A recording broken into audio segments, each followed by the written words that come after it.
Sige,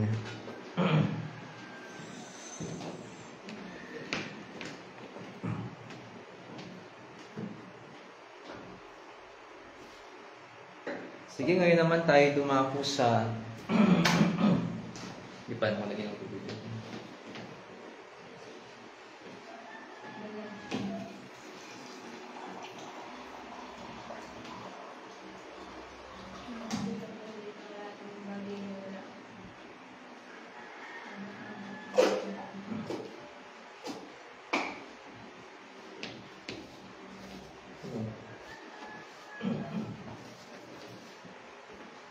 Sige, tayo ngayon ay magsimula sa ating sermon proper. Buksan natin ang ating mga Biblia sa Galatia 5:16 hanggang 26 ang babasahin natin. At ito ay magiging mini-series natin, pag-aaral tungkol sa mga bunga ng banal na spirito. Ngunit ang focus natin sa araw na ito ay yun muna ang verses 16 to 21. Buksan natin ang ating mga Biblia, Galatia 5, verses 16 hanggang 26. Babasahin natin hanggang verse 26. Sabi rito, "Subalit sinasabi ko, lumakad kayo ayon sa Espiritu at huwag ninyong bigyang kasiyahan ang mga pagnanasa ng laman. Sapagkat ang laman ay nagnanasa laban sa Espiritu at ang Espiritu ay laban sa laman. Sapagkat ang mga ito ay laban sa isa't isa upang hindi ninyo magawa ang mga bagay na nais ninyong gawin. Subalit kung kayo'y pinapatnubayan ng Espiritu, kayo ay wala sa ilalim ng kautusan. Ngayon ay hayag ang mga gawa ng laman.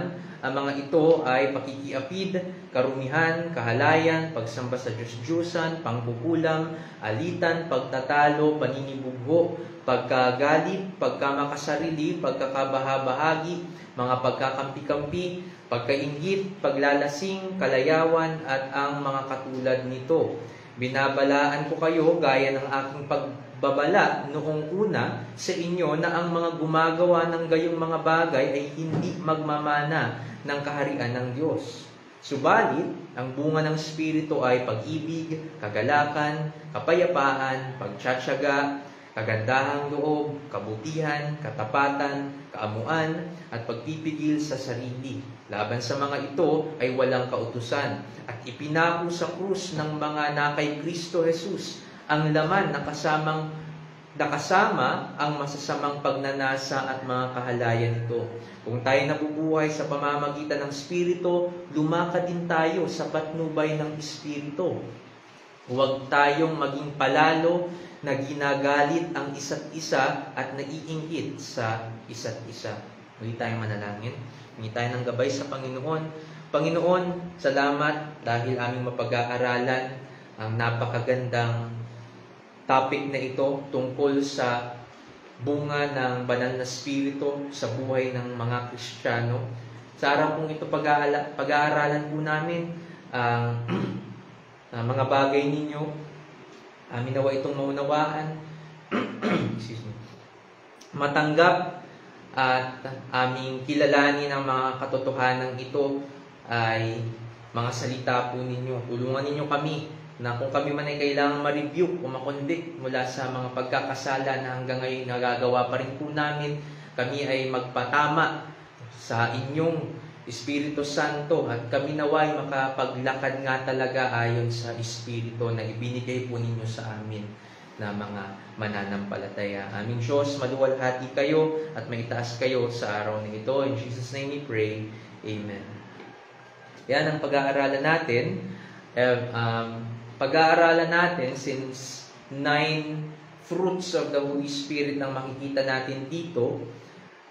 Iisa-isahin natin ito at once a month natin itong pag-aaralan. So, ngayon, pagsisimula natin itong pag-aaral natin at mag-uumpisa tayo sa verses 16 hanggang 21. And then, next month, aaralin naman na natin yung unang bunga ng banal na spirito para makita natin kung anong sinasabi ng banal na kasulatan tungkol sa mga bungang iyon. Kaya maganda na may isa-isa natin at hindi isahan sa siyam na bungang iyon ang magiging pag-aaral natin. So again, this is a mini-series at nawa maging pagpapala ito sa bawat isa sa atin. Ngayon, umpisahan natin sa first, and again, post lang muna ito sa pinag-aaralan natin sa John 17. At itutuloy natin iyon pagkabalik ko galing Naga. At ang pamagat ng ating pag-aaral ngayong araw ay ang kapangyarihan ng Ebanghelyo sa lahat ng bahagi ng buhay Kristiyano. Ang kapangyarihan ng Ebanghelyo sa lahat ng bahagi ng buhay Kristiyano. Kamakailan lang ay naitala ang ilang insidente ng sunog sa iba't ibang bahagi ng Pilipinas. Ito man ay bahay o gusali, kadalasang sanhi ng pagkakaroon ng sunog ay matatagpuan sa loob ng bahay. Katulad na lamang ng naiwang niluluto, kuryente at iba pa. Sa loob pinakamadalas nagsisimula ang sunog hanggang sa tupukin na nito ang buong istruktura. At ganyan ang madalas nating makita kapag iniimbestigahan na ng mga kapulisan kung anong dahilan ng pagkakaroon ng sunog o maging ng mga bumbero, natatagpuan, madalas na matagpuan na nanggaling yun sa loob. And some examples nga, yung pag may maiwang niluluto, minsan posporo na naitapon sa kung saan, and then nagdudulot na iyon ng sunog. Kahit ganun lamang kaliit ang maaaring maging sanhi. O kuryente, minsan, at walang pinagkaiba sa usapin ng iglesia. Walang pinagkaiba sa pinupuna at sinasaway ni Pablo sa iglesia ng Galacia. Ang kaayusan sa loob ng isang biblikal na iglesia ay madalas ginugulo ng mga taong nasa loob na may daladalang mali at delikadong katuruan. Katulad nga doon sa isang bahay, ganun din sa loob ng isang iglesia. Observations ng mga theologians, ng mga pastor, na mas delikado yung mga taong nasa loob ng iglesia na may daladalang maling katuruan. Dahil kung ang isang tao ay papasok pa lamang sa loob ng iglesyang iyon, galing siya sa labas, at tanungin natin yung taong iyon kung ano ang paniniwala niya, galing siya sa labas, at masuri natin na mali ang kanyang pinaniniwalaan, ay mapipigilan natin ang pagpasok ng taong iyon sa loob ng iglesia. Kaya pa natin iyong pigilan, pero mahirap na ang pigilan kung ang tao'y nandun na talaga sa loob at biglang mangaral ng mga bagay na mali at delikado ang katuruan. Tanyag na bahagi ng sulat ni Pablo sa mga taga-Galacia ang paninindigan at pagpapaalala niya sa kanila ng isa at natatanging ebanghelyo na ayon sa biyaya ng Diyos sa pamamagitan ni Jesus. Itong sa Galacia, mapapansin natin ang pagkagalit ni Pablo sa mga nandoon sa iglesyang iyon. At makikita natin kung bakit mamaya. At natural po na ang reaksyon na ito ni Pablo. Dahil unang-una, itong mga taong ito'y nakapakinig na ng ebanghelyo. At sila po ay nag-profess ng pananampalataya kay Jesucristo, who is the content of that gospel. Ngunit, ang problema nga ay may mga nanggugulo sa iglesia ng Galacia na parang apoy. Nandun sila sa loob ng iglesia ng Galacia at para silang apoy na sinilaban. And then yung mga tinuturo nila doon sa loob ng iglesia ng Galacia ay delikado.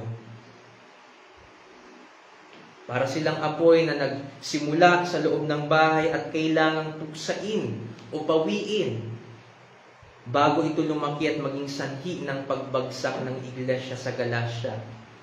Ang pagbagsak po ng isang iglesia o ng isang church ay laging nagsisimula sa loob nito at hindi sa labas.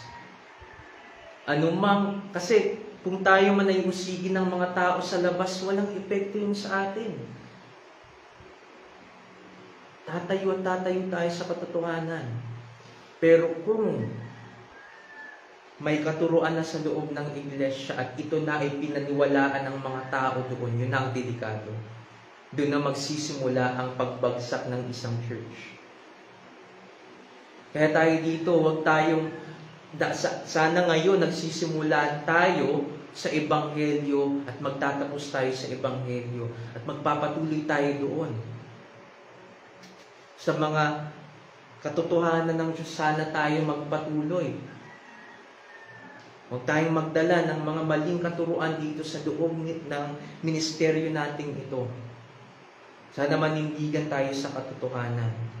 At iyon nga, para silang parang apoy itong mga taong ito na nagtuturo ng maling katuruan na kailangan puksain at pawiin bago lumaki at maging sanhi ng pagbagsak ng Galatian Church. Sapagkat iniimpluwensyahan ng mga taong ito ang mga Kristiyano sa Galacia na mga Hentil. Ito pong Galatian Church is a Gentile church. Hindi po itong mga Hudyo na nandito. Ngunit, mayroon nga mga tao doon na sinasabi sa kanila, itong mga Kristiyanong ito, itong mga Hentil na ito, hindi pa raw sila mga Kristiyano dahil may kailangan muna silang gawin para maituring talaga silang mga genuine Christians. At specifically, ang pagpapatuli na ibinigay ni Yahweh sa mga Israelita noon sa Old Testament. Iyon po ay covenant sign ni Yahweh kay Abraham sa Old Testament. At para po iyon sa mga anak ni Abraham at sa mga sumunod na salinlahi ni Abraham, hindi po iyon para sa mga Hentil. Kaya nagagalit itong si Pablo dahil ang sinasabi niya itong mga tinatawag na Judaizers, dapat na munang magpatuli itong mga Hentil na ito para talagang tunay silang maituring na mga Kristiyano. And Paul is in opposition to that idea, to that teaching. Dapat na muna silang magpatuli. Again, ito ay sign ng covenant ni Yahweh kay Abraham. Para sa mga Israelita po ito. Hindi po kailangang bumalik ng mga Hentil o hindi po kailangang obserbahan ng mga Hentil iyong mga practices ng mga Israelita noong unang panahon. Para sila'y magkaroon ng kaligtasan.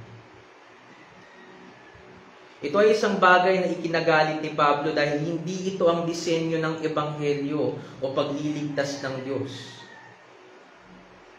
Dahil anong makikita natin dito? Gospel plus something else. When in fact, it must be gospel alone. Gospel lamang po. Kaya hindi kinagalit ito ni Pablo. Ang tinuturo nitong mga Jewish na ito, ng mga Judaizers, kailangan nilang magpatuli. At ang pagpapatuling iyon ay works. Work-based. So, ibig sabihin, gusto nila, huwag kayong umasa lamang na ligtas kayo dahil kayo sumampalataya sa Panginoong Jesucristo. Gawin niyo muna ito para talagang ma-justify kayo o ariing ganap kayo ng Diyos. Mali po iyon. Itinuturo ng mga ito na kailangan na muna lang sumailalim sa isang Jewish practice ng pagtutuli na itinatag ng Diyos noon para sa mga Israelita. Malinaw na iyan para sa atin. Ulit-ulit ko na. Ayon sa kanila na tinatawag ng mga Judaizers, ito'y dapat gawin ng mga Hentil na naturally ay hindi tuli dahil di naman sila nakatanggap ng ganitong covenant o tipan. Ito'y para sa angkan lamang ni Abraham. At iniuutos nitong mga Judaizers sa mga Hentil, gawin nila ito upang maligtas kayo. Maligtas sila. Ngunit hindi sang-ayon dito si Pablo at ang mismong mensahe ng Ebanghelyo. Hindi sang-ayon dito si Pablo sa ganitong katuruan na lumalaganap at sumisira sa peace and order ng Galatian Church. Para sa kanila, kulang ang grace. Para doon sa mga Judaizers. Kulang ang grace, kailangan ng observance ng Mosaic Law. At ang Mosaic Law, hindi lang broader po iyon than the Decalogue or the Ten Commandments. Isa pong katawagan sa Ten Commandments ay Decalogue. At ang Ten Commandments po ay ang foundational laws ng Mosaic Law. Ibig sabihin, ang Decalogue o ang Ten Commandments ay nakapaloob pa rin po sa Mosaic Law, pero ang Mosaic Law po, mapapansin natin, iyon na po iyong kabuuan ng mga utos na makikita natin sa first 5 books ng Biblia. So napakarami po noon.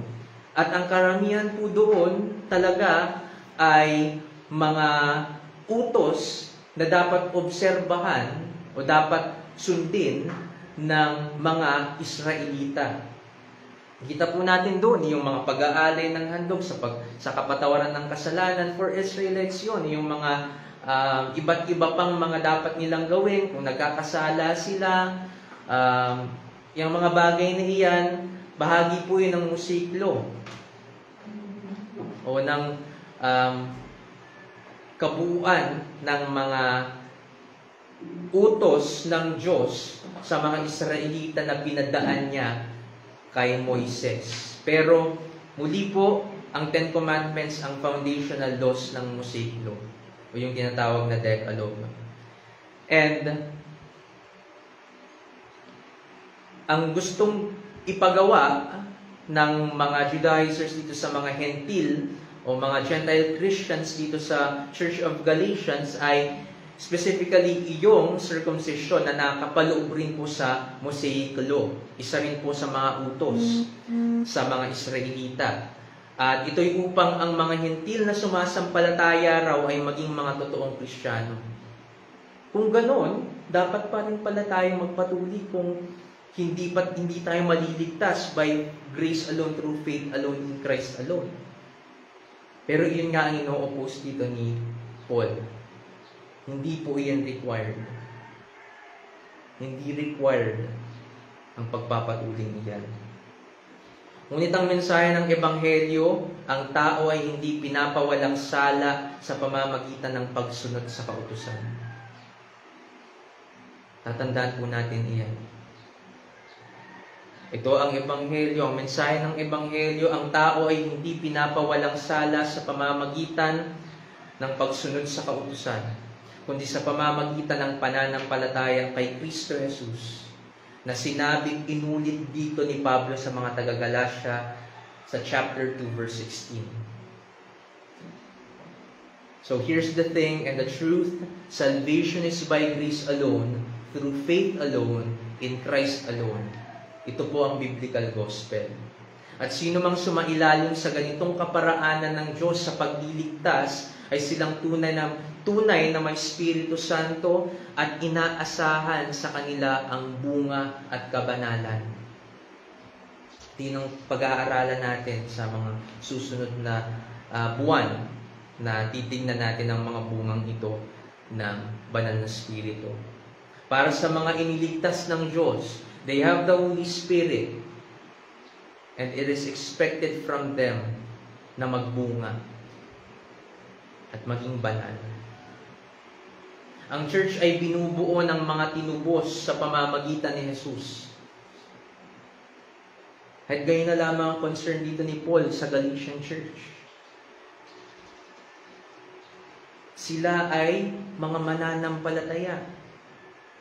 At mahirap kung sila ay magkakawatak-watak dahil lamang sa isang delikadong katuruan.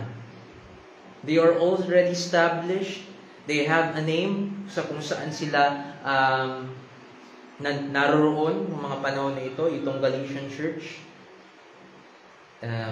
Sila ay pinagbuklod ng Diyos, ngunit ang present circumstance nila ng mga panahon na ito ay nanganganib sila na baka sila ay magkabukod-bukod because of this sinful doctrine. Why is it sinful? Dahil ito ay dahil ang ganitong kaisipan ay pagkakasala at paglapastangan sa Diyos. Ang kaisipan that a person can add to that justifying faith, justifying work of Christ ng mga pagsunod natin ay paglapastangan sa Diyos. At hindi po iyon karapat-dapat na maituro at marinig man lang ng mga tao sa iglesia.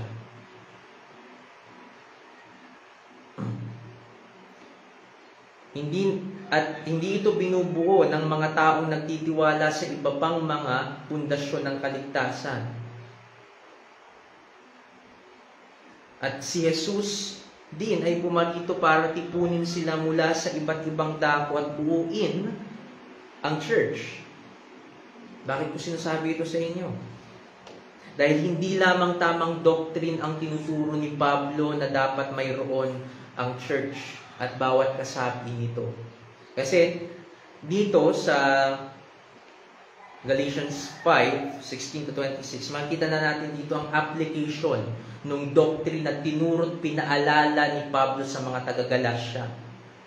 Ngunit hindi lamang tamang doctrine ang dapat na magkaroon ng isang ministeryo, kundi bunga ng Espiritu na nananahan sa kanila nating pag-aaralan. Hindi lamang tamang doctrine. Pwedeng tama ang doctrine natin, pero dapat ang mga taong naniniwala sa doctrine na iyon ay may further application ng mga doctrine na iyon sa buhay nila. The gospel itself is the foundation of our sanctification. Huwag nating iisipin na iba pa ang kapangyarihan para sa ating sanctification o pagpapabanal sa atin ng Diyos.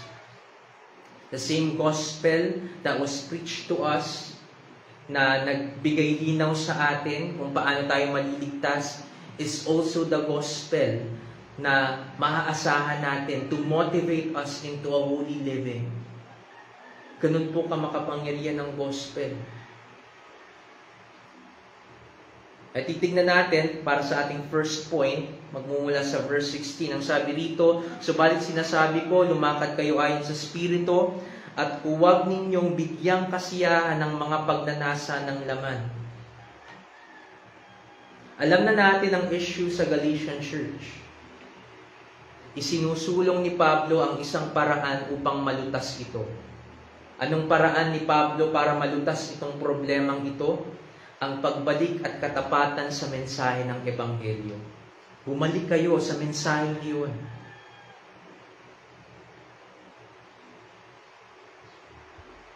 Dahil sila ay bahagi na ng maling katuruan.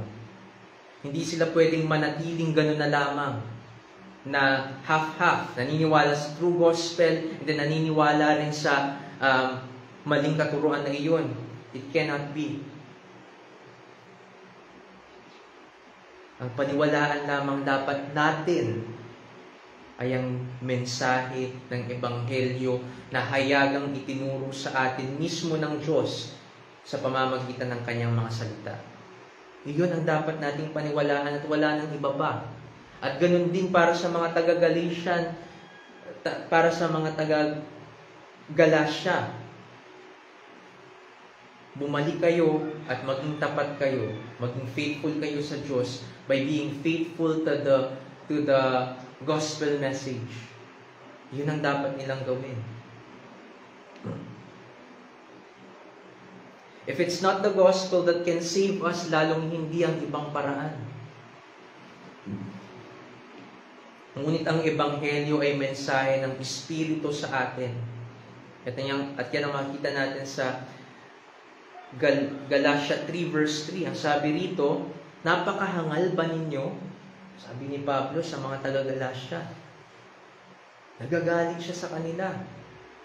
Pero righteous anger po ang nararamdaman na ito ni Paul. Righteous anger ito, hindi ito maling pagkagalit. Hindi ito baseless na pagkagalit. Ang kanyang concern sa kanila ay lumalayo sila sa kanilang Diyos. Huwag nating isipin na kung tayo ay mayroong ibang gospel, malapit pa rin tayo sa Diyos.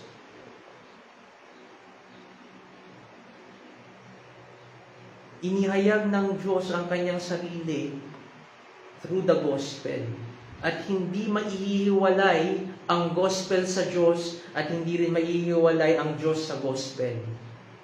Yan ang tatandaan natin, mga kapatid. Huwag nating isipin na okay lang. Okay lang magkaroon ng ibang mga katuruan na tinanggihan ng mga early church fathers natin. As long as I have the gospel with me. Mali yun. You don't have the gospel if that's your understanding. Mag-ingat tayo sa ating mga iniisip. Hindi po okay yun. Ang Ebanghelyo ay mensahe ng Espiritu. Napakahangal ba ninyo? Nagpasimula kayo sa Espiritu dahil ang gospel po ay mensahe ng Espiritu sa atin. And if we believe the gospel, we indeed begin with the Spirit. At matatapos rin tayo sa Espiritu by believing in that gospel. Nagpasimula kayo sa Espiritu. Ngayon ba'y nagtatapos kayo sa laman? Bakit niya sinasabi ito? Dahil ang pagsunod po doon sa sinasabi ng mga Judaizers na dapat muna silang patuli ay pagbalik sa pag-asa sa laman. Pagbalik sa pagtitiwala sa kanilang mga sarili. Yun po ang ibig sabihin niya rito. Narinig ninyo ang Ebanghelyo, ngunit ngayon, na napakinggan ninyo ang isang maling katuruan, susunod kayo doon at magtitiwala kayo that you are saved because you did a Jewish practice of circumcision. Sabi dito ni Paul, napakahangal ba ninyo? Foolish Galatians. Ganon kaimportante sa ministry ng isang iglesia na maitama nila ang Ebanghelyo na kanilang pinipreach.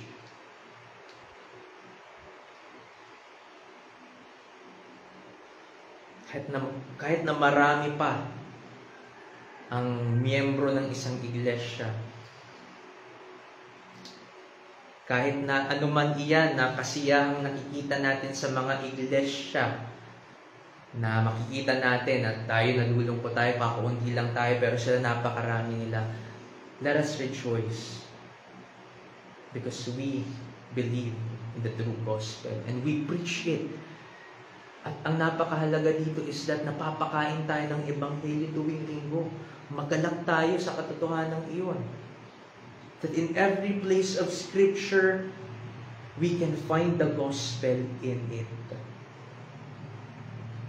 Napansin ko sa kaka-covenant pa lamang na church, Emmaus Reformed Baptist Church, yung pastor nila doon, nakalimutan ko yung pangalan, pinapakinggan ko. Pero nakalimutan ko yung pangalan. He's preaching a series on Nehemiah. It is in the Old Testament. Pero yung title is Christological. Dahil ganun po ang Bible. We can see in every pages of Scripture, not literally every pages na makita talaga natin, for sure, hindi naman. Pero bawat bahagi, bawat aklat, ay pwede nating maituro at makikita natin doon ang Ebanghelyo. Makikita natin doon si Kristo. Kaya, huwag tayong maging katulad ng mga taga-Galasya. Kung maging katulad man nila tayo, maging katulad nila tayo sa pagkakumbinsi that there is one gospel and that we must repent if we have believed even for once sa buhay natin ito in a different gospel. Maging repentant tayo katulad nitong nasa iglesia sa Galatia. Pero huwag tayong tumulad sa kanila na mayroong ibang inaasahan. At yun nga ay ang kanilang laman. Ang Ebanghelyo ay mensahe ng Espiritu sa atin, hindi nito isinusulong ang makalaman na paraan ng salvation at makalaman na paraan ng sanctification. Muli, uulitin ko, ang gospel po na pinaniniwalaan natin ay hindi lamang epektibo for our justification or salvation. It is effective for our sanctification. Nilalayo nitong ituro na sa kaligtasan at pagpapabanal ang Diyos ang kapangyarihan. Yun po ang gospel. Huwag nating maliitin ang gospel. Huwag tayong magsawa sa pakikinig natin sa mensahe ng Ebanghelyo. Kung sila dito sa Galatia, kung sila ay magpapatuloy sa paniniwalang kailangan nilang magpatuli upang maituring silang mga Kristiyano, lumilitaw ang pamumuhay nila sa laman. Kaya po galit na galit dito si Pablo. Kung sila maniniwala doon at talagang magpapatuli naman sila, lumilitaw ang pamumuhay nila sa laman. Ang sagot ni Pablo rito ay ang paglakad sa Espiritu. Ang paglakad sa Espiritu, ang pagbalik sa Ebanghelyo dahil ang Espiritu ang ibinahagi niya sa ating mensahe ay ang Ebanghelyo. The Gospel is the message of the Spirit and it leads us to right practices. Yan po ang tatandaan natin. Para dito sa mga taga-Galasya, sinabi ni Pablo sa isang bahagi dito sa Galatia, kung susundin ninyo ang pagtutuling ito, sundin nyo rin ang lahat ng mga nasa musiklo. Kung gusto nyong umasa sa inyong mga sarili, kung gusto nyong umasa sa inyong laman, hindi lang po ang pagtutuli ang sundin ninyo, ang buong kautusan ang sundin ninyo. Hindi siya seryoso sa pagsasabi noon na yun talaga ang gawin nila. Pinapakita lamang niya kung gaano sila kaangal, ka-foolish. Pansinin na pinapabatid ni Pablo sa kanila sa mga naunang kapitulo na ang uri ng pamumuhay nila, that is, pagtanggap ng katuruang dapat muna silang patuli, ay hindi karapat-dapat sa isang Kristiyano. Okay? Sa naunang kapitulo.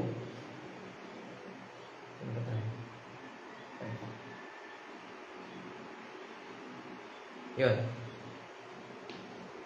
Makita natin dito na ang ganitong paniniwala ay kawalan ng kalayaan sa pamamagitan ng Ebanghelyo.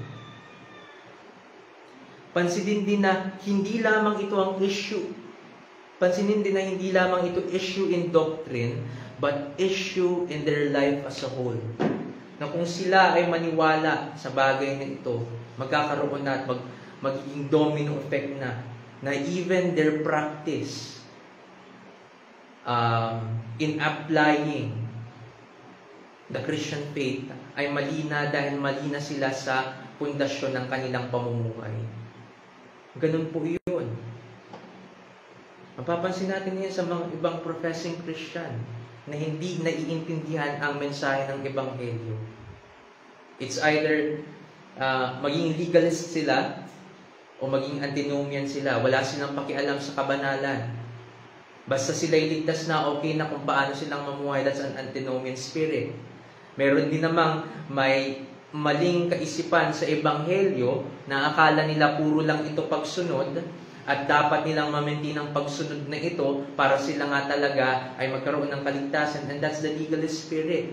Diba? Kung mali ang doctrine na pinaniniwalaan natin, mali rin ang maging pamamaraan ng pamumuhay natin. Ganun po ka-crucial ang doctrine sa buhay Kristiyano. Sa dati naming church, napansin ko na they are very allergic to the word doctrine when in fact it just means katuruan. May mga ganyang iglesia na pag binanggit mo na itong mga akala nila, mga mahihirap na theological terms, ay nagpapaka-intellectual ka na. Yun lang naman yung meaning nun. Doctrine means katuruan. And the Bible is a book of doctrines.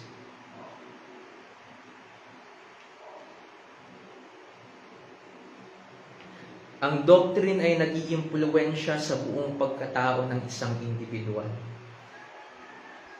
Tulad na lamang ng, yun nga, sinabi ko kanina, katuruang legalismo na nililikhang maging mahigpit ang isang tao sa kanyang sarili. Ganun po ang mga legalist. Mahigpit sila sa kanilang sarili. Minsan pa, kapag sila ay may na-disobey na isang utos, bumabalik sila sa kaisipang kailangan nilang maligtas ulit.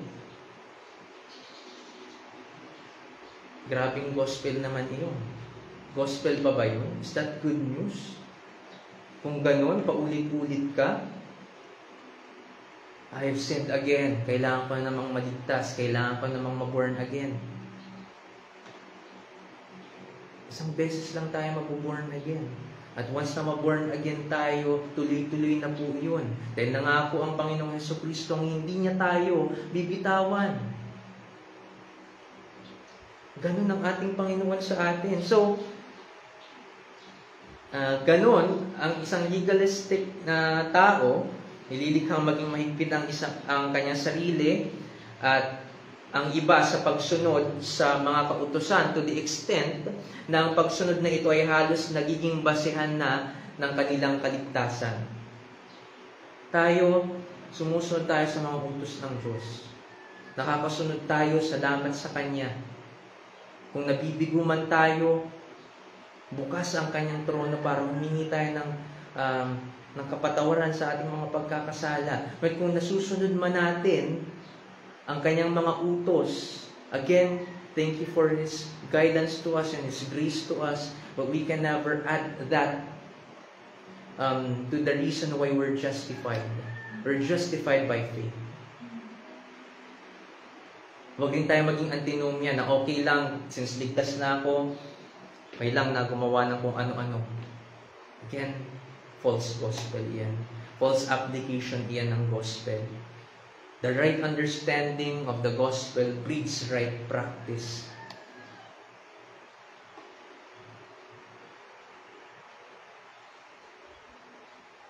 See,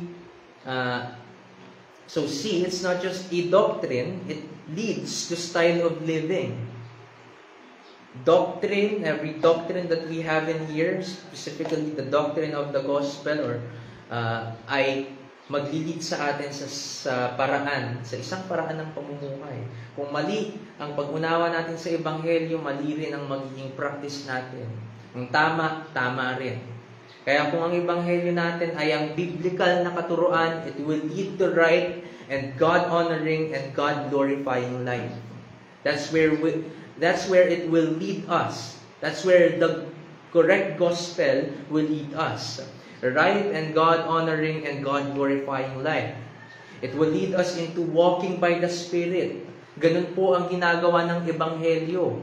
Kaya sinasabi dito ni Pablo, bumalik kayo sa Ebanghelyo para kayo makapaglakad sa Espiritu. Because if your gospel is false, how can you live and how can you walk in the Spirit? Contrarily, ang gospel plus works of man leads a person to his or her own good works. Na ito ang pagkatiwalaan niya. Na ino-oppose nga natin, ino-oppose ni Paul. Ganun, di ba? Kung isipin natin, good works na iyon. Pero para kay Paul at para sa mga apostol, if you trust in your works, in your good works, nagkakasala ka. Huwag nating yes, good works are good works in front of God when you are a Christian. And He's pleased with that. But He is not pleased whenever we trust on those good works. Let's remember that. He is pleased when we do His will, when we do good works. But He will not be pleased kung pagkakatiwalaan natin ang mga iyon. So let's be careful.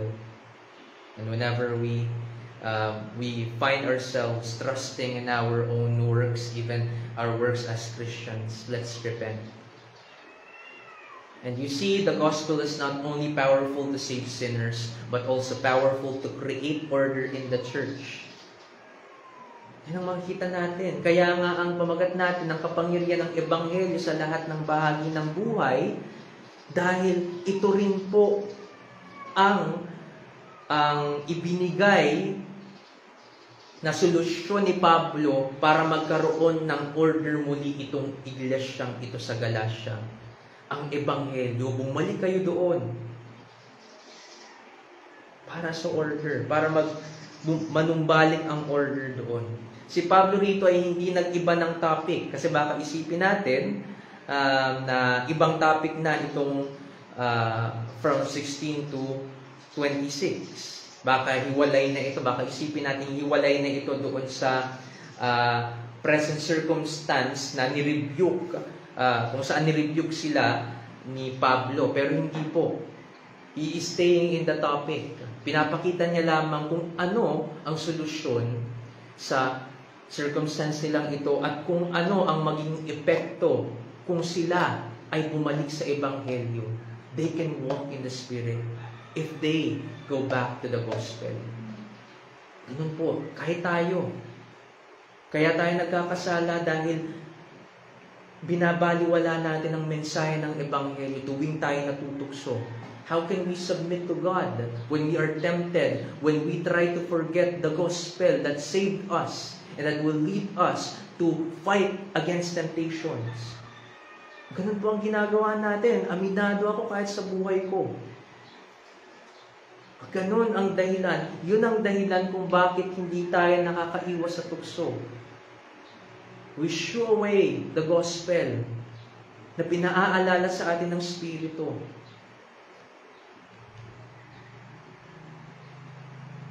Sa pagtalakay niya rito, sabi ko nga hindi siya nag-iba ng topic, sa pagtalakay niya rito ng paglakad sa Espiritu, hindi lamang siya nag-i-inform kung paano na sila dapat mamuhay. Hindi lamang po iyon. He is bringing the Galatians back to where they started. Iyon po ang ginagawa ni Pablo dito. Ibig niyang sabihin, lumakad kayo sa Espiritu sa pamamagitan ng pagtitiwala sa nag-iisang mensahe niya ng Ebanghelyo. Because again, the message of the Spirit is the gospel. It's not just the Father's gospel, it's not just the Son's gospel, it is the Spirit's gospel. Nagkakaisa po sila sa mensaheng iyon ng Ebanghelyo. The Triune God, the Trinitarian God, tandaan po natin na sa pagliligtas niya sa mga makasalanan, nagkaisa po ang Trinity doon.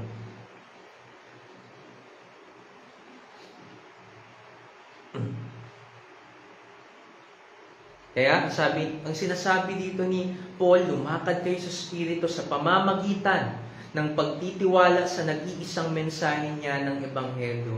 Because again, you cannot walk in the Spirit apart from the gospel. You cannot walk in the Spirit. Sabi nga ni Jesus, apart from Him. And apart from Him, we can do nothing.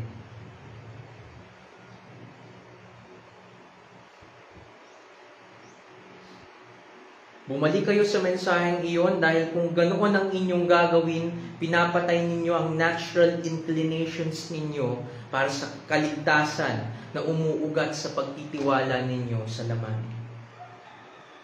Because that's the natural inclination of the sinful man, to trust in his own flesh for salvation. Kaya dapat silang bumalik sa gospel where they started, para doon lamang sila magtiwala kay Jesus at hindi sa kanilang laman, upang hindi na sila magpatuloy at upang hindi na nila sundin yung iba pang mga Jewish laws na pwedeng asahan nila for their salvation. Mali po yun. Sabi pa rito, subalit sinasabi ko, sabi sa verse 16, subalit sinasabi ko, lumakad kayo ayon sa Espiritu, at huwag ninyong bigyang kasiyahan ang mga pagnanasa ng laman. Bakit niya sinasabi ito? What is its connection sa nire-rebuke niyang pagkakamali doon sa Galatian Church? Dahil nag-uugat sa belief at object of faith ang kalalabasan ng buhay espiritual ng isang tao. Kaya sinasabi niya dito, at huwag ninyong bigyang kasiyahan ang mga pagnanasa ng laman. Because once we have a belief that's wrong, that's faulty, and once we have an object of faith, even ourselves, para sa ating kaligtasan, ang kalalabasan po nito ay pagbibigay kasiyahan sa ating sariling laman. And look at that. Tingnan natin. Kasi itong paraan ng mga Judaizers para makonsider itong mga taga-Galatia na mga Kristiyano, ito po ay makalaman. And how does this give pleasure sa laman ng mga taga-Galatia? Ang isang tao po, ang isang makasalanang tao, isa sa mga problema niya ay ang pride. At kapag itong katuruan ng mga Judaizers ay sundin nila, anong nangyayari? Binibigyan nilang kasiyahan ng kanilang mga laman. They are feeding their pride. Kasi pinapag-isip nila ang kanilang sarili that they can save themselves instead of just trusting in God alone. Diba? Yun ang nangyayari. Nabibigyan nilang kasiyahan na yung kanilang mga laman. Ang pagtitiwala sa mga sarili nating mga gawa ay pagbibigay kasiyahan sa pagnanasa ng ating laman. Because pride is also lust of the flesh. Ganun tayo. Kaya it's still in connection doon sa present circumstance nila dito sa iglesia. Kung yun, nag-uugat sa belief at object of faith, ang kalalabasan ng buhay spiritual ng isang tao. Kung tama ang belief at object of faith ng isang tao, dadalhin tayo nito sa paglakad sa spirito. Konektado po yan, hindi yan hiwa-hiwalay. Kung mali ay dadalhin naman tayo sa paglakad ayon sa laman. Katulad sa mga taga-Galatia, kung tatanggapin at paniniwalaan nila ang maling katuruan ng mga Judaizers, sila ay mamumuhay sa laman at patuloy na makukulong sa paniniwalang may maitutulong sila sa pagliligtas ng Diyos sa kanila. Yun ang gagawin nito sa kanila. They will think, I can't help God in saving myself. No. God is our help for our salvation. And we cannot do any contribution whatsoever for that salvation. Okay? And this problematic situation breeds also biting and devouring inside the Church of Galatia.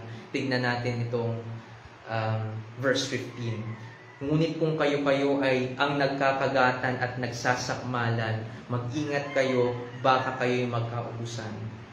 This is also sin of the flesh. Ito rin ay lust ng kanilang flesh. At bakit ito mahalaga? Dahil itong pangyayaring ito sa loob ng iglesia sa Galatia ay nagdulot ng pag-aaway-away. Dahil hindi naman lahat doon, dahil may ilan sa loob na nadadala sa mga katuruan ng mga Judaizers. Napapaniwala sila at meron pa rin namang tumatayo sa faithful gospel message. Ngayon, anong mangyayari? Magkakampo-kampo. There will be biting and devouring of each other. At magkakasala sila kung ganun. Because the other camp, they believe in the true gospel. Siyempre, magagalit sila doon sa mga nadadala ng maling katuruan. And these people na napapaniwala rin ng maling katuruan, magkakaroon rin sila ng pagkagalit doon sa mga hindi sumusunod sa katuruang iyon. So, ang nangyari, karoon ng pag-aaway-away. At dito'y umiral ang pagnanasa ng laman nila. That's what wrong teaching in a church does to a church. Nako, dapat tayong mag-ingat. Dapat tayong mag-ingat. Ang maling katuruan ay nagiging sanhi ng pagkakabaha-bahagi. At yun nga ang makita natin sa Galatian Church. At ang mga kasalanang nag-aaray sa ganitong sitwasyon sa iglesia ay nagpapakita ng pagiging makalaman nila. Kaya dito sa verse 16, ang payo niya, lumakad kayo ayon sa Espiritu.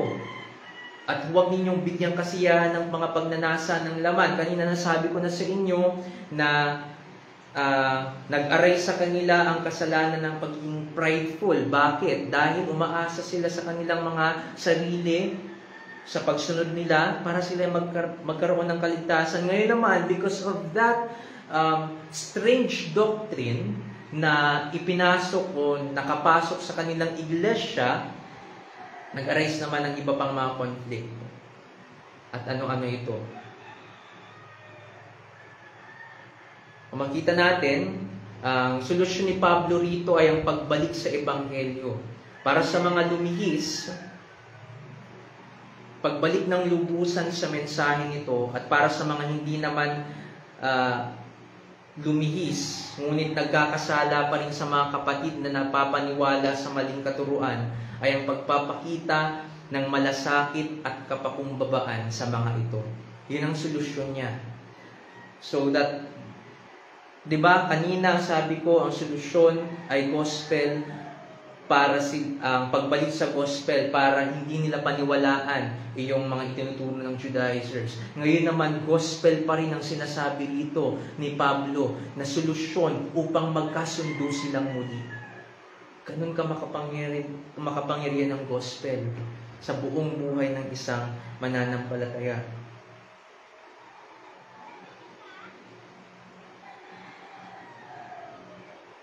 At dito'y mapapakita nila sa isa't isa ang pag-ibig sa kapwa gaya sa kanilang sarili. Dahil sa verse 14, ang sabi rito ni Pablo, sapagkat ang buong kautusan ay natutupad sa isang pangungusap. Ibigin mo ang iyong kapwa na gaya ng iyong sarili.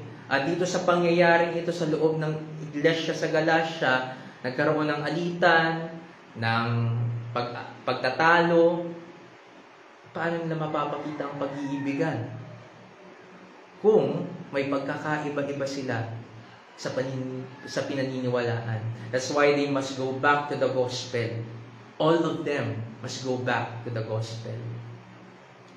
Para sa second point natin, kukunin natin sa verse 17 hanggang 18. Ang sabi dito, sapagkat ang laman ay nagnanasa laban sa Espiritu, at ang Espiritu ay laban sa laman, sapagkat ang mga ito ay laban sa isa't isa, upang hindi ninyo magawa ang mga bagay na nais ninyong gawin. Subalit kung kayo'y pinapatnubayan ng Espiritu, kayo ay wala sa ilalim ng kautusan. At ang pangalawang punto natin ay ito, ang naglalaban sa ating katauhan. Nakita natin dito na may dalawang naglalaban sa ating katauhan.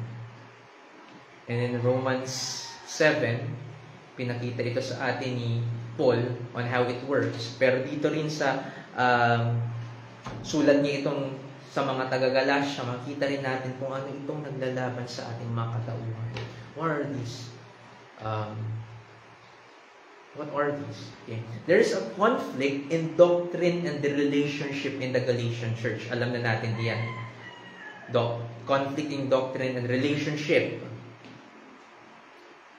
So, unti-unting na-unfold sa atin, hindi lamang doctrine, hindi lamang practice individually, kundi yung relationship din nila. And the root of it is the sin of the flesh. Lahat pong iyon, ang kasalanan ng laman, ang ugat. Nagkakasala pa rin tayo, may paglalaban sa ating mga katauhan sa pagitan ng ating laman at ng spirito na gumagabay at naghahari sa ating mga Kristiyano. O yun po ang sinasabi ni Paul dito, ang laman ay nagnanasa laban sa spirito at ang spirito ay laban sa laman. Yun po ang naglalaban sa ating mga buhay sa araw-araw. Ngunit di dapat natin kayaning magpatuloy sa paglakad sa laman.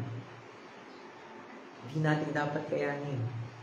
Ang problema sa Galatia is a major one dahil ito ay doctrinal at problema ng buong church na nagdala sa kanila upang magkaroon ng alitan. Ito na nga ang mga sins na nag-arise because of that strange doctrine na pumaloob doon sa kanilang iglesia. They are biting and devouring each other at mayroon ng alitan sa kanilang kalagitnaan, pagtatalo, pagchichismis, at pagpapataasan. Diba? Hindi lamang po personal ang naging problema because some of them don't believe in the true gospel, kundi sa kanilang mga sarili.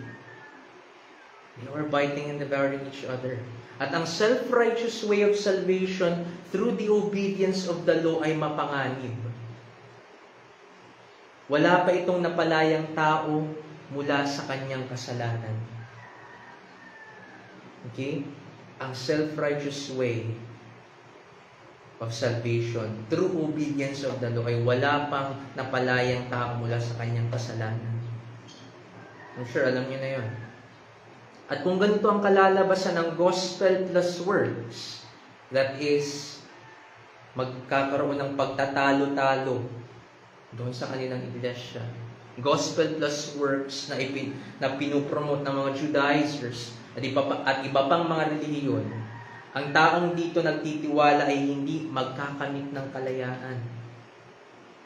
They will always be bound sa musiklo, sa pagsunod sa kautusan, and they will think that they are saved, but they're not, because they're not trusting in the Savior. Para ano pa ang pagiging tagapagligtas ni Jesucristo kung kaya naman pala nating masunod ang kautusan at iligtas ang ating mga sarili? Walang silbi. Pero dahil sa pinapakita sa atin sa Biblia ay si Jesus lamang talaga ang tagapagligtas, and not the law and not our obedience, siya lamang maaasahan natin.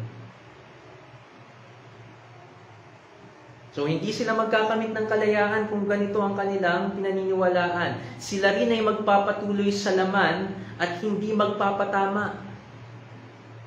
Hindi sila magpapakorekt. Ang gospel ng mga Judaizers ay hindi po reconciling. Tignan natin yun, di ba? May alitan na. It will only reconcile yung dalawang kampo, itong kampo ng mga naniniwala sa gospel at yung kampo na napapaniwala na sa pagpapatuli, kung itong mga naniniwala sa totoong ebanghelyo ay sasang-ayon na rin dun sa mga naniniwala sa Judaizers. Pero tamang reconciliation ba yun? Hindi.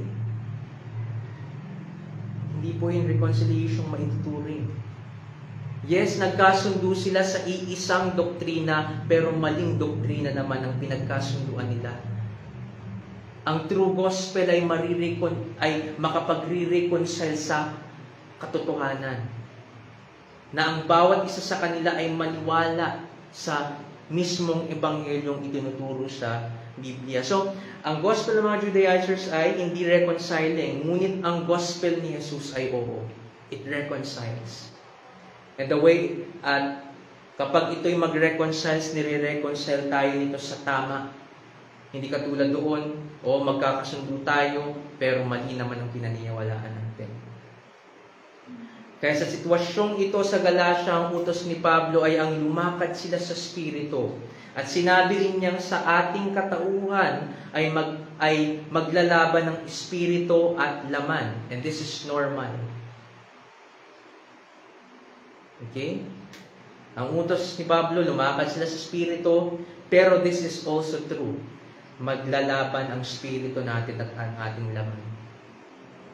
Ngunit tama at nararapat na sundin ang Espiritu kaysa sa laman. At ang Espiritu po dito makikita natin, hindi po ito yung Espiritu natin. Naka-capital letter E. It means this is the Holy Spirit. It's not our spirit na sinasabi rito ni Paul na sundin natin. It's the Spirit of God.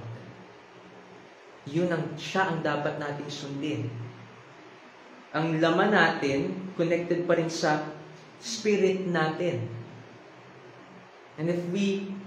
And kung ang susundin natin ay yung spirit natin, though sabi ni Jesus, it is willing, tatalunin at tatalunin ang laman ng ating mga spirit to. But if it's the Holy Spirit na ating naisundin, mapaghaharian natin ang ating laman at magtatagumpay tayo laban sa kasalanan. Ganun po, yun, mga kapatid. So, nararapat lamang na sundin natin ang Espiritu kaysa sa laman. Dahil kung laman ang susundin natin, unang-una, ang mga napaniwala ng mga katuruan ng mga Judaizers ay mananatili sa katuruang iyon. Okay? Kung sila ay magpapatuloy sa pagsunod sa kanilang laman, na sinasabi ko nga, baka laman iyong paniniwala that they must be circumcised, iyon ay delikado. At pangalawa, at in effect ng teachings na tinatangkilik ng iba na nasa Galatian Church, hindi rin maayos ang pagtatalo sa loob ng church nila kung mananatili sila sa laman. Kung ang laman ang iiral, laman ang mananalo. Yan ang tatandaan natin. Sa mga personal na buhay natin, kung laman ang umiiral, laman ang mananalo. But if it's the Spirit of God na naghahari sa atin at susundin natin, we will be victorious against sin and mortifying it. Either they side with the Spirit, ito ang pinuturo sa atin. Either we side with the Spirit to oppose the flesh, or we side with the flesh to oppose the Spirit. At sana, sa tulong ng Panginoon, lagi tayong pumanig sa Espiritu kaysa sa ating laman. Sabi sa Ephesians ni Paul, do not grieve the Spirit. Paano natin nag-grieve o nabibighati ang banal na Espiritu? Of course, when we sin. Sabi pa nga, ang banal na Espiritu ang selyos sa atin. Sabi pa niya sa mga taga-Korinto, ang templo tayo ng Holy Spirit. Ibig sabihin lamang na nananahan sa atin ng Espiritu Santo. So, we are not left with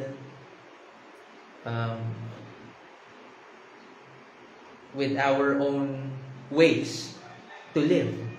We have the Spirit and the words of God to live by. Kaya doon tayo tumingin at sumunod. Ganyan ang nangyayari sa ating sistema. Okay? Either we side with the Spirit, oppose the flesh, side with the flesh and oppose the Spirit. Yan ang nangyayari sa ating sistema. Kahit na kapag tayo ay natutokso na magkasala, yun po ang nangyayari sa ating mga pag-iisip, sa ating puso, sa ating katawan. Isa sa dalawa ang maaari nating panigan, ang Espiritu o ang laman. Nagkukontrahan ang dalawa at isa lang sa kanila ang tamang sundin, ang Espiritu. At dapat ngang itong Galatian church ng mga panahon na ito ay sumunod sa Espiritu, bumalik sa gospel. Because only by that, paano silang makakabalik sa order nila sa church at sa tama nilang practice ng Christian life. So, isa lamang tamang sundin, that is the Spirit. At sa konteksto, kung Spirit ang susundin nila, it means na babalik ang bawat isa sa kanila sa true gospel message. Dahil ang Spirito ay nililid back sila sa gospel. Hindi lamang po iyong mga lumihis sa katuruan ng Ebanghelyo, kundi maging iyong mga hindi lumihis, pero nagkakasala na nga sa kanilang mga kapatid, dahil patuloy sila sa pagkikipag-alitan instead of winning them back through the message of the gospel. Yun ang dapat nilang gawin. Yun ang dapat natin gawin every time na may ganoong pangyayari sa loob ng ministeryo.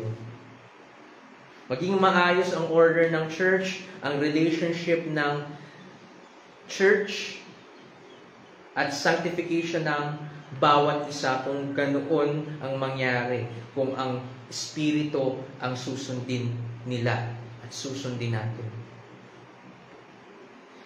Dahil lamang sa sila ay bumalik sa sandigan ng kanilang pananampalataya, dito sila inaakay ng Espiritu.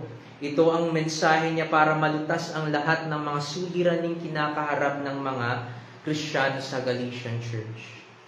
To go back to the gospel. At ito ang katotohanan ng nais ni Pablo na ating mapagtanto.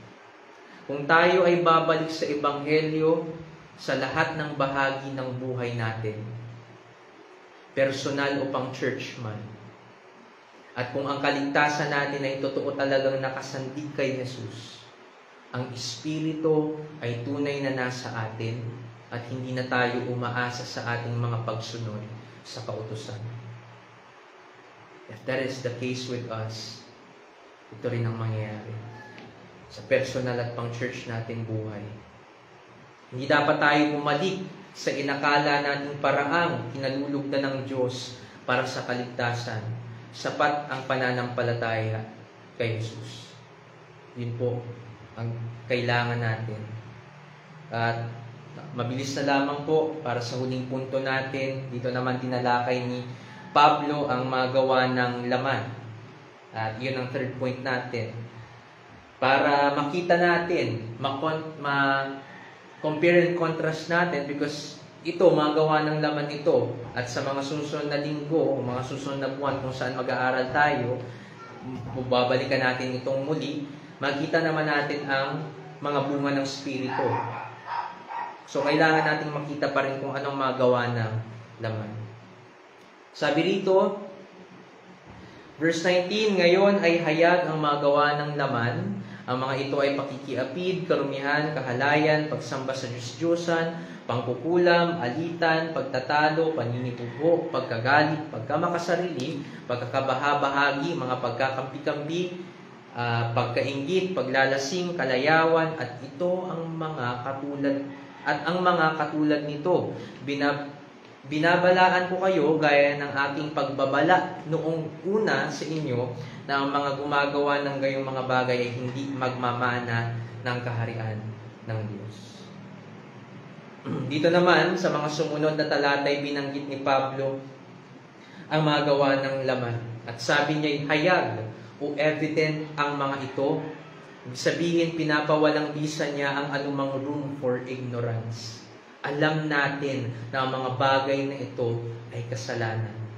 Alam natin na ang mga bagay na ito ay gawa ng laman.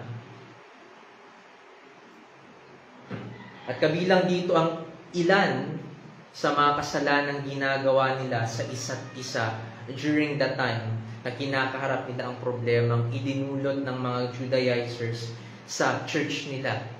Diba, nandito, binanggit niya, unang-una, alitan. Mas focus siya sa relational na kasalanan dito dahil iyon ang nangyayari sa kanila. Though binanggit ka rin ang ibang mga pagkakasala, to make it broader, pero may mga specific na kasalanang ginagawa sila sa loob ng kanilang iglesia na binanggit ni Pablo para makita nilang nagkakasala sila. That these things that you're doing against each other is not normal for Christians. There must be peace and order in the church. There must be peace and love in the family of God. Yun ang dapat na magkaroon sa inyo.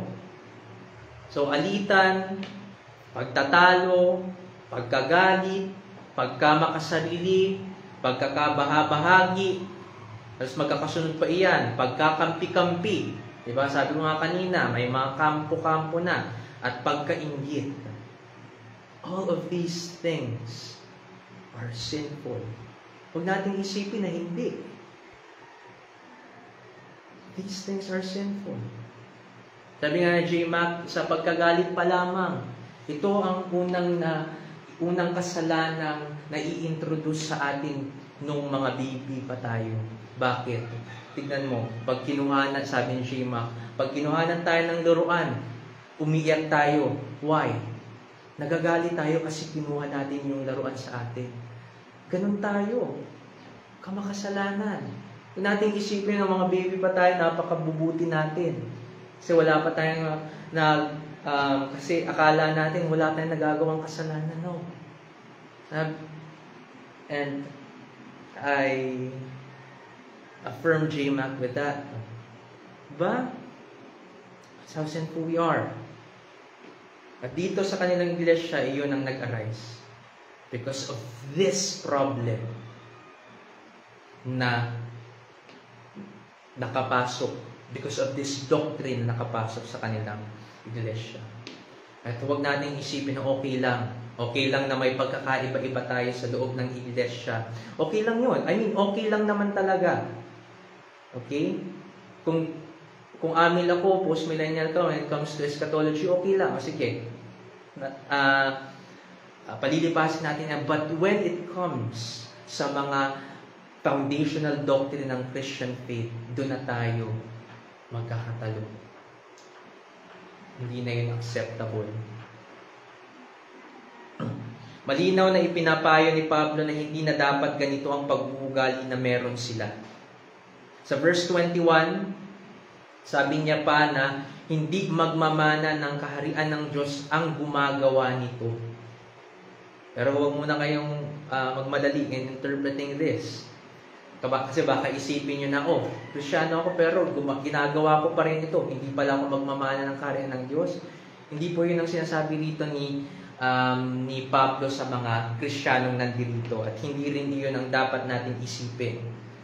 Okay? Hindi niya sinasabi na dahil sa nagawa nila ang mga kasalanang ito, diba? Alitan, pagtatalo-talo, etc., ay hindi na sila magmamana ng kaharian ng Diyos. Nagkakasala pa rin tayo at may ilan sa mga kasalanang nandito ang nagagawa pa rin natin. Ibig bang sabihin nun, hindi na tayo mapupunta sa langit? I'm not saying na okay lang na gawin natin yung patuloy. Pero hindi po yun ang tinutukoy dito ni Pablo. Gusto niyang sabihin, yun nga, dahil kung ang isang Kristiyano nga ay nagkakasala pa rin, edi walang sino man sa atin ang mapupunta sa langit. That's not what he meant here. Ngunit dapat nating unawain na ang ipinababati dito ni Pablo ay hindi nababagay, hindi po nababagay. Iyon ang gusto niyang sabihin dito. Itong mga kasalanang ito na ginagawa ng mga hindi mag-i-inherit ng langit ay hindi nababagay sa inyong mga Kristiyano. Yun po ang sinasabi niya rito.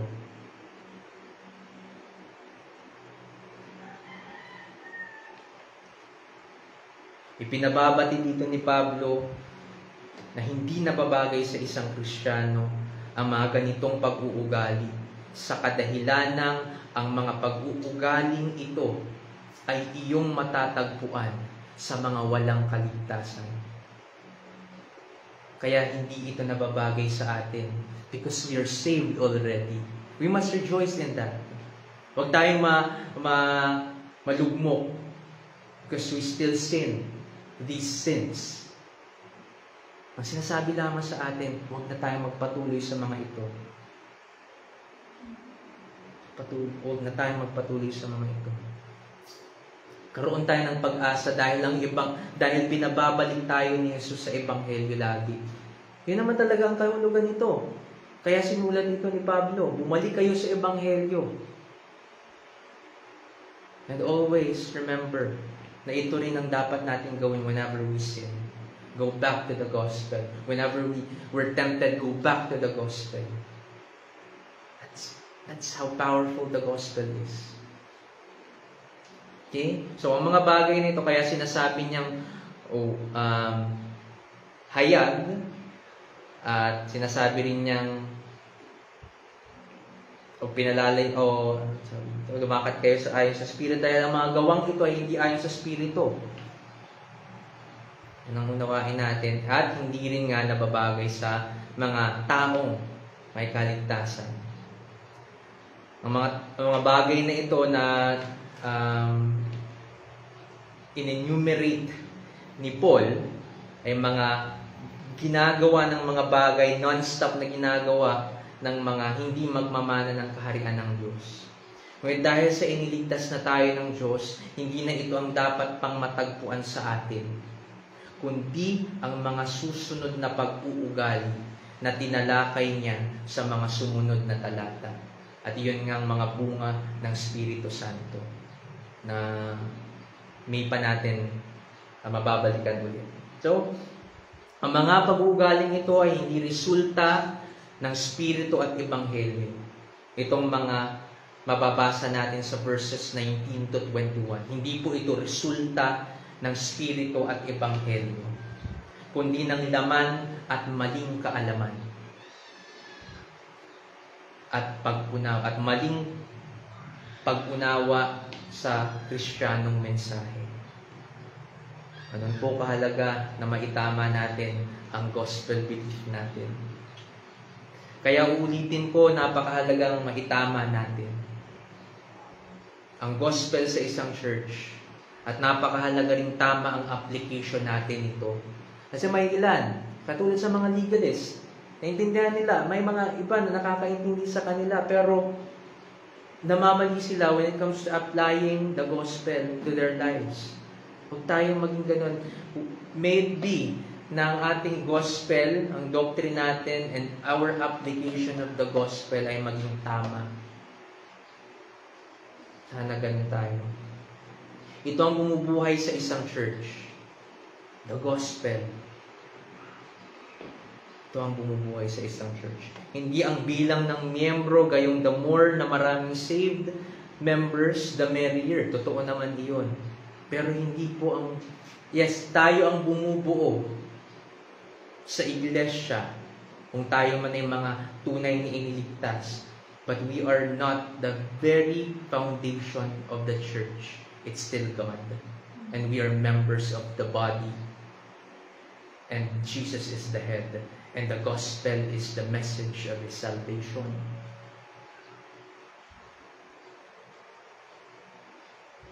Pero wag po nating ibase sa dami ng members o sa iba pang mga iniisip natin na nakakapagpatatag sa isang lokal na iglesia. Wag nating ibase sa mga iyon. Sa gospel natin ibase. At sa application ng mga members ng iglesia o ng ministry iyon.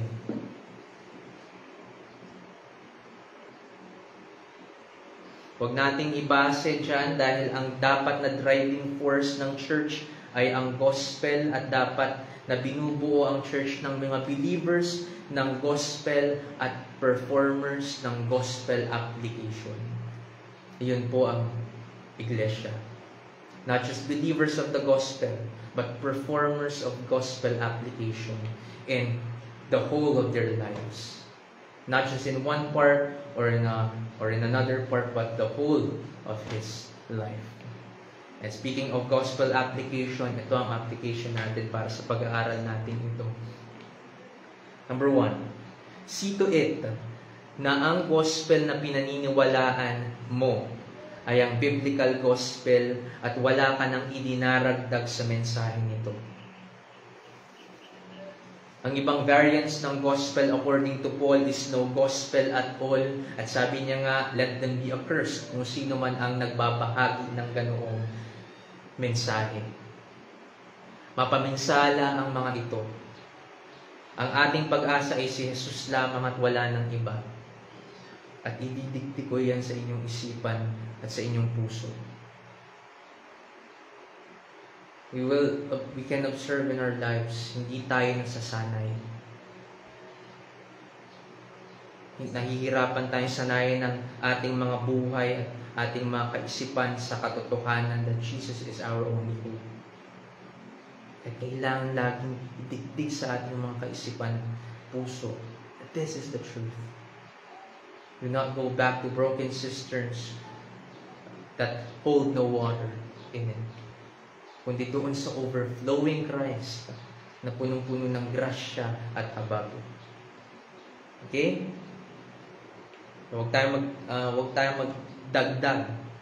Paniwalaan natin ng biblical gospel. Pangalawa, let's consider ourselves blessed to hear and feast upon the gospel message in our ministry. Pinagpala tayo to hear it every single Sunday na tayo nagtitipon. Okay? Consider ourselves blessed to hear and feast upon the gospel message in our ministry. Gawin natin itong pundasyon ng ating ministeryo habang ipinapanalangin at kumikilos tayo sa pagkatatag nito balang araw bilang isang ganap na iglesia. At huwag tayong lilihis sa mensahe nito. Even the next generation, ito ang ibahagi natin. Kung loloobin man ng Panginoon na maging iglesia nga talaga ang ministeryo nating ito, huwag nating ituro sa kanila ang ibang katuruan. At ituro rin natin sa kanila na ito rin itinuturo natin ang ituro nila sa susunod na generation sa kanila. Hanggang sa pagbalik ng Panginoon Jesus. Maging faithful tayo sa gospel. As a church, as an individual. At pangatlo, lumakad tayo sa Espiritu. That's just it. Lumakad tayo sa Espiritu, ang gospel na ipinaunawa sa atin ng Espiritu, ang ating paniwalaan. Ito ang ating lakaran. Hindi lamang ito basta tinatanggap at pinaniniwalaan, ito ay nilalakaran. Ibig sabihin, whatever it is that's been taught to us through the gospel, iyon din ang dapat nating maging principle sa buhay natin. Not our own. Kaya nga ang sabi sa atin, let's die to ourselves. Because we have our own principles within us. We must replace those principles with the gospel principles. If not, we cannot live in a God-glorifying manner before our God. Tayo ay mga tagapagmana ng langit dahil ang sinasandigan natin ay ang Ebanghelyo. Hindi na nababagay at nararapat na matagpuan sa atin ang mga gawain ng laman. Ang Espiritu ang sundin natin sa tuwing naglalaban ang Espiritu at laman sa ating sistema. Yan po ang ating pag-aaral sa araw nito. Manalangin tayo. Aming dakilang Diyos, nakapaglakad nawa kami sa Espiritu. Nawa ang aming pinaniniwala ang Ebanghelyo ay ang Ebanghelyo itinuturo ninyo sa amin from the Scripture at iyong napapakinggan namin tuwing linggo sa aming pananambahan. At si Jesus lamang tanging makapagliligtas sa amin at walang anumang mabubuting gawa o pagsunod ang makakatulong sa amin para maging righteous kami sa harapan ninyo aming Diyos. Lagi po ninyong paalala sa amin ang mensaheng ito. Ito ay kailangan namin sa araw-araw. At saka pa lamang kami makakapaglakad sa Espiritu kung ang gospel of the Holy Spirit nga talaga ang aming pinaniniwalaan. Lord, help us that in every way sa aming buhay na ito, kayo ang aming sundin. Ang gospel ay panghawakan namin, huwag naming baliwalain. Tulungan ninyo kami whenever we are tempted to sin against you. And may we always go back to the gospel. This must motivate us to live a holy life and to obey our God who saved us. Salamat sa inyo, aming Diyos.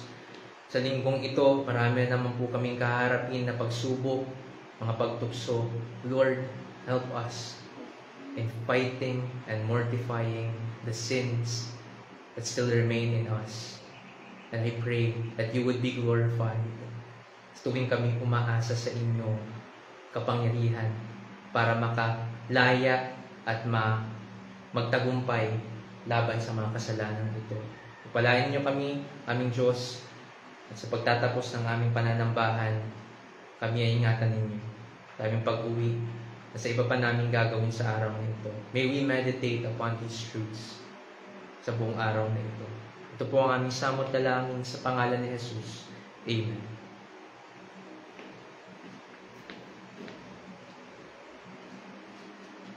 Happy Lord's Day.